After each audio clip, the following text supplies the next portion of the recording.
Forward logistics is the process of getting a product to the end user.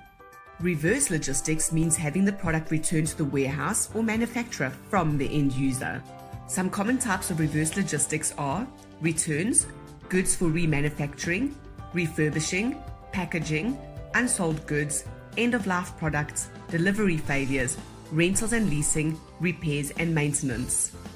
Some things that can happen during the movement of product to customers are inaccurate counting during loading, misloading, incorrect paperwork, damage to product, shrinkage or pilferage like theft, delays or misroutes, mishandling at destination, or customers' returns of unwanted product. And all of these can result in returns.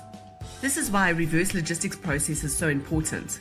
The process should cover the method by which items are returned from the customer, the processing of the returns by servicing, the returning to the customer, the putting of the material back into stock or the refurbishing of the item for resale, paperwork requirements for all returns.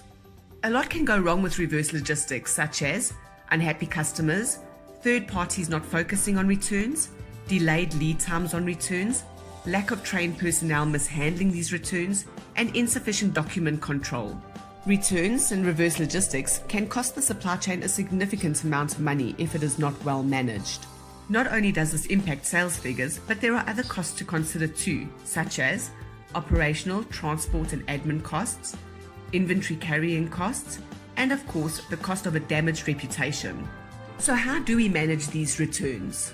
Fundamentals of returns management are include returns in business strategy, develop gatekeeping and avoidance policies, develop operational policies and procedures, create performance metrics for returns, and measure these reverse logistics.